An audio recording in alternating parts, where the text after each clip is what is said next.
What's up, guys? It's Nick, and you're back with the Packshack. Now we're gonna jump right in. Now, last week's episode it went really fast. It was only 17 minutes, I think, but I had to cover 3 weeks, and I didn't want to make a 45-minute long video. Yeah, I wanted to get through it to get caught up, and then I want to run these weekly, so we're only doing one game per episode, and we can get through everything. Anyways, we're in the fourth week of the NFL, and the Green Bay Packers had to face off against the Atlanta Falcons.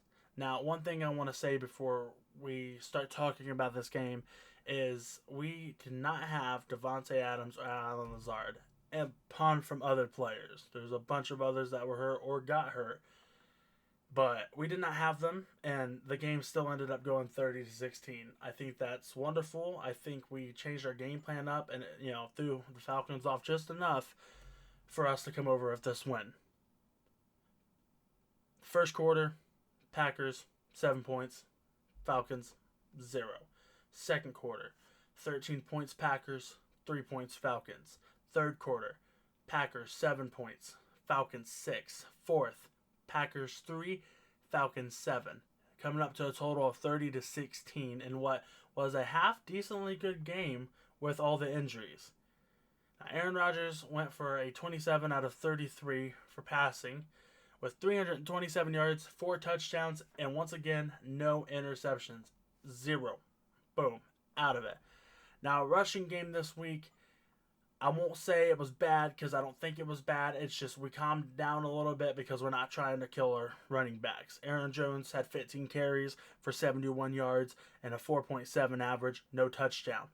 Jamal Williams, 8 for 10 yards, 1.2 average, no touchdowns. Aaron Rodgers, 1 for 5, 5 average, no touchdowns. A.J. Dillon, 1 for 3, 3, average because there's only one there. Once again, no touchdowns. And Tim Boyle, you just nailed the game to end it, so we're not going to talk about that. Receiving wise, Robert Tonyan Jr., my man, you blew up this week, man. You walked out there, became best friends with George Kittle. They said that they lived together for the summer.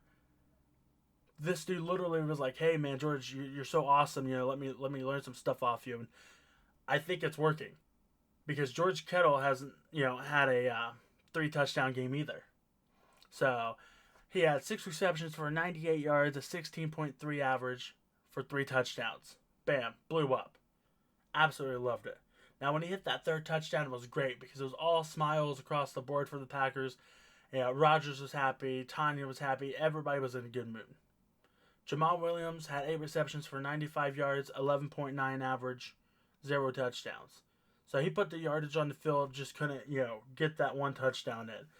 They had him at 1 point on the second drive for the Packers, and the Falcons just stopped them at the 1-yard line. And the funniest thing happened. The Falcons decided to take 10 minutes off the clock in one drive. And I think they went like 94 yards down the field, something like that. And they had to kick a field goal. So I think that put a damper for it on the Falcons. But hey, it helped us out. It kept them at 3. So we'll take it. Marquez Valdes-Scantling, sorry, I almost said that wrong because I'm reading his first name over and over again, had 4 receptions, 45 yards, 11.2 average, no touchdowns. Aaron Jones had 5 receptions for 40 yards, an 8-yard average, and 1 touchdown. And that touchdown was absolutely pretty much funny. His first touchdown of the game, first quarter, wide open. Nobody near him. He was able to catch the ball, and basically he walked like 3 or 4 yards. He just walked. Didn't even run because there was nobody close enough to even think about running. Darius Shepard had 2 for 21 with a 10.5 average, 0 touchdowns. Malik Taylor had 1 for 20 with a 20 average for no touchdowns. And Tyler Ervin had 1 for 8 with 8 average, no touchdowns. Now going on our defense, I won't spend too much time on it because I'm angry at my defense. Yes, we did good on some parts, but overall, I think we could be doing better. Now, at this point, Zadarius Smith had 3 sacks. Raymond Green had a sack.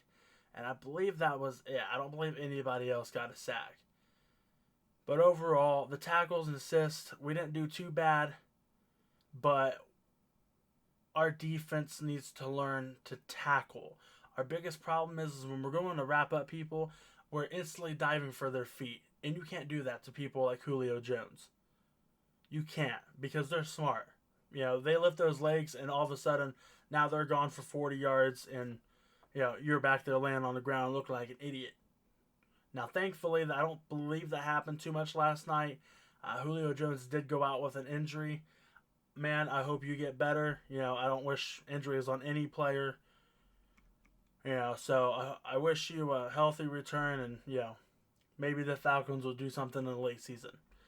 Our kick returns, Tyler Ervin had 2 for 54 with an average of 27 and no touchdowns. Punt returns, Tyler Ervin once again 1 for 11, 11-yard average, no touchdowns. Mason Crosby hit a field goal, missed an extra point, but hey, that happens. We're not all perfect. Adam Vinatieri misses them, so, give the guy a break. J.K. Scott had 2 punts for 81 yards, a 40.5 average. So, I would say that's pretty good. Now, none of them went in the 20. But, hey, 40-yard average per punt, I mean, that's not too bad. I do want to take a second to welcome a player to the NFL. Elliot Frye played his first NFL game last night with the Falcons. He's a kicker. Now, he didn't make the field goal, but he did miss an extra point. But hey, first game in there, you're facing the Packers. You guys have injuries going on. It's stressful. But I wish you a long and healthy career, man. And I'd love to see what you're going to do in the future. Running over to our injury list. Now, there's a lot on here. I think a lot of them are simple stuff that happened during our game. Some of them are stuff that happened before the game, and some that's been the last couple weeks. Devonta Adams, wide receiver, of course, is out with the hamstring. He's been out for the last couple of weeks. After this week, he said he was feeling a lot better. Thinks he could, jump right back in. The doctors wanted him to wait another week, so he doesn't get out there and re-injure himself. But he should be back in our next game. J.R. Alexander, our cornerback, had a hand and knee injury. He had full practice and everything. So, that was good. Saturday, they said he did not practice. But, hey, he still played. He still had some good plays. Nothing big happened, but he did his job. Kenny Clark is out with a groin injury. Josiah DeGuerra, I hope I'm saying your name right. If I'm not, I'm sorry. But he's probably out for the year. Had an ACL, tear, and it was just bad. A rookie tight end there. I hope you get better fast, man. I hope it heals correct, and maybe next season, you'll jump up and you'll be our guy. Rashawn Gary is out with an ankle. Elton Jenkins is out with a back and rib. Ooh, that hurts. Christian Kirksley, is out with a pectoral. Alan Lazard was out with a core injury. Mercedes Lewis was out also. That one actually shocked me because there was nothing said of it before. But as soon as the game started, they were like, "Oh, Mercedes Lewis isn't playing. It's gonna be a big one." He's out with a knee injury. Randy Ramsey is out with a groin. Zadarius Smith has an ankle injury. Billy Turner has a knee injury. Jordan Love is out with illness. J.K. Scott is out with illness. Tyler Ervin has a wrist injury, and Corey Lindsley has a groin injury. So now, yes, that's a huge list. I think a lot of them are, a 1 to 2 week deal of getting better, hopefully. I know Lazard's wasn't super bad. It's just, they didn't want him, hurting himself more than he already has. All the other ones, we haven't really heard anything on them yet. Some of these are actually happened during the game or after that, that game is over. The good news is next week, is our bye week. And yes, I know I wanted to do the prediction for the next week's game, but there's not going to be a next week's game. Now, the reason I'm thankful for this is all the injuries we have. At this point, Devonta Adams, Alan Lazard, they more or less have a 2 week break.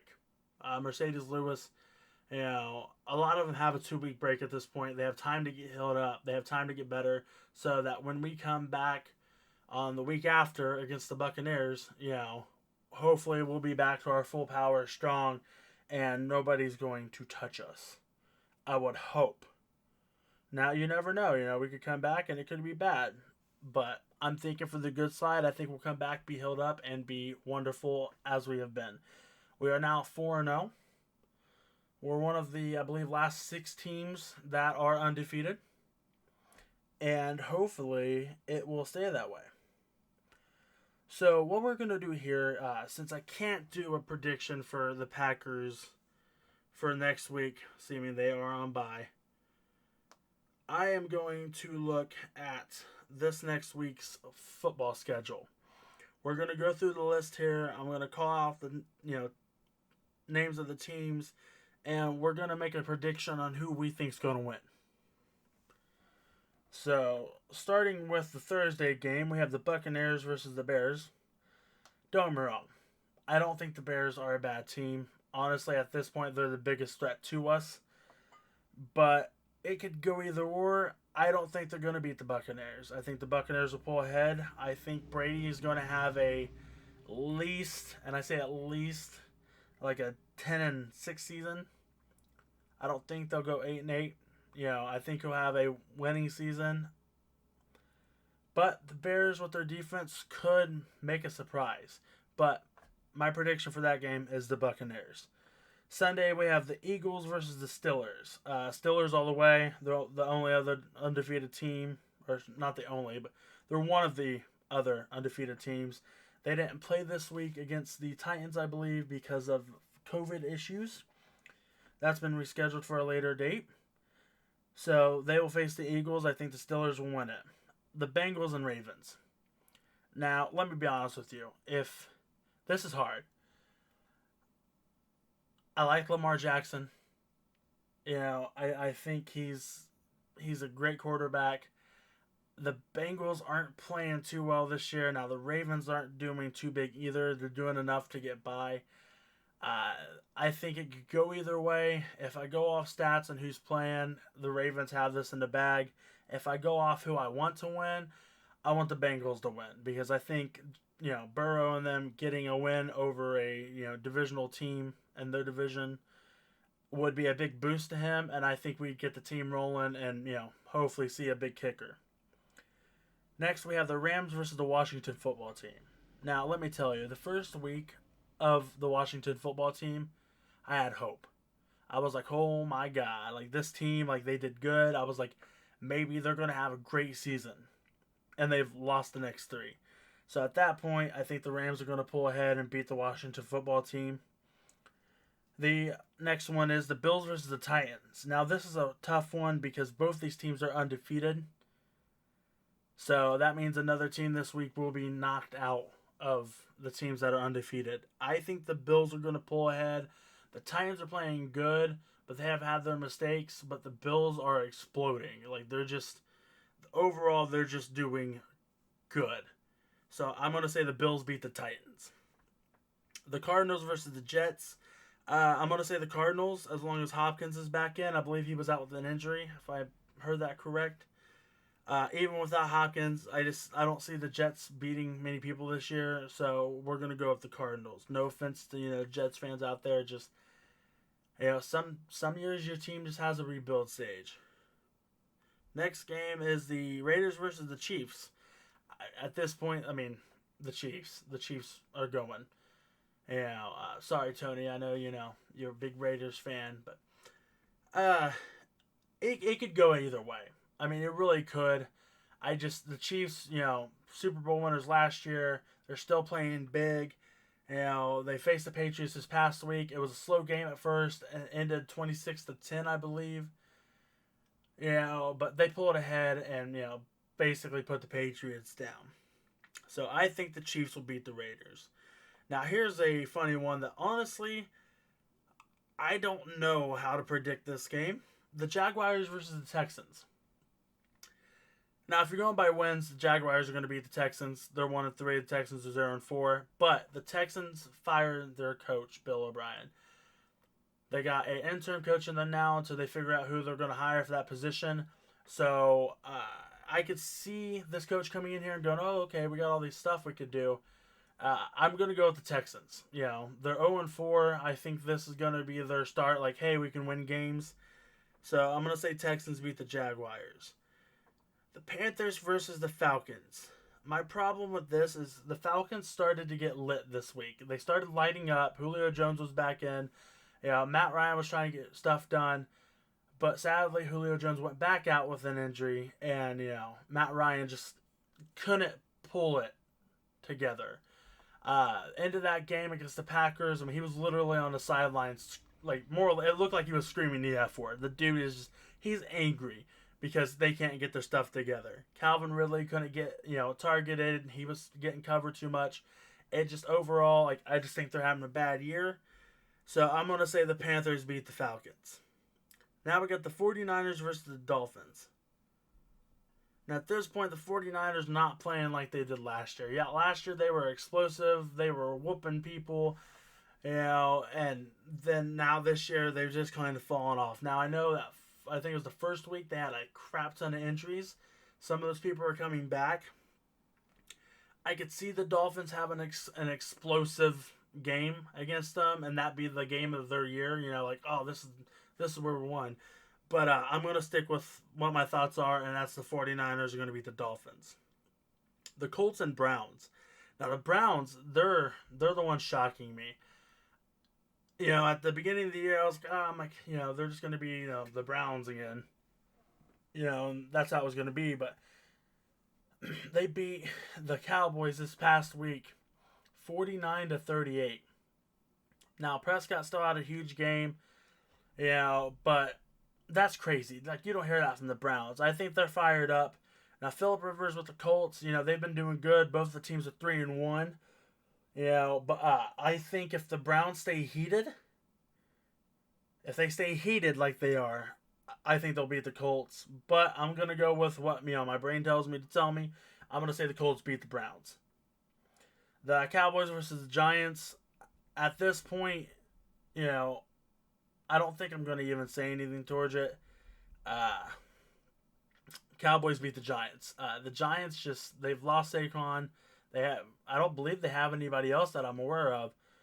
You know, so we're just going to say the Cowboys will beat the Giants.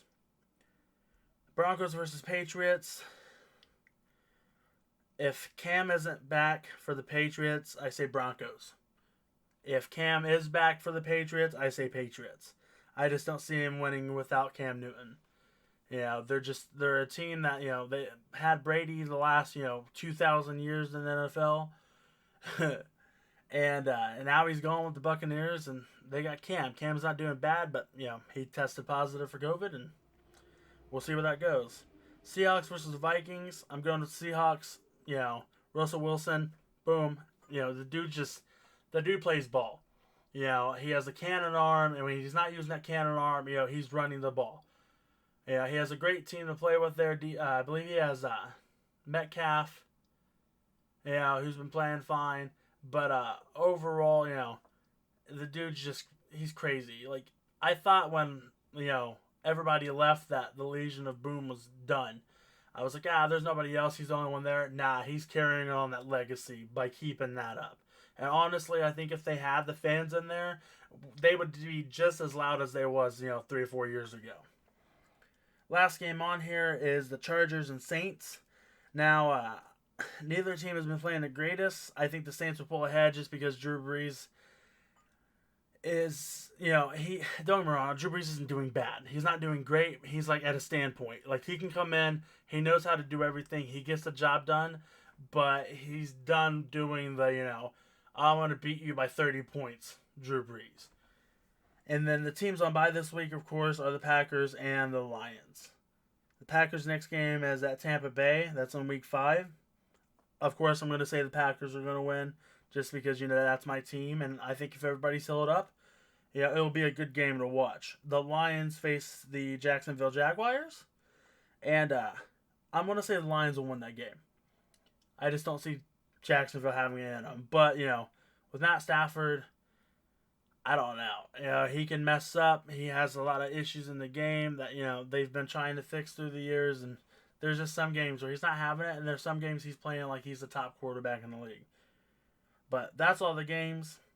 There's nothing really else there, besides, the little injury list coming out and everything. And like I said, later this week, they'll be announcing more, who was on IR, who's not on IR, and everything. But I'm excited. This next weekend, it's a choose a game and watch it. What I think is going to be the good games, because, Green Bay's not going to be on. So, next week we'll probably hop in. We'll have our prediction for, what we think the Tampa Bay and Green Bay game's going to be. And we'll talk about, some highlights of games that happen, that are coming up this week that will be past week by the time we get next week. But anyways, guys, I hope you enjoyed this video. Let me know if you like it down below in the comments. Tell me if you want me to add anything. I'm looking for anything here. I want to cover it all. I want to be the best Packers, fan out there. And I want you guys to believe in the Packshack. We'll see you all next week. Leave a like. Ring that bell for more notifications. Subscribe. I'll see you in the next video.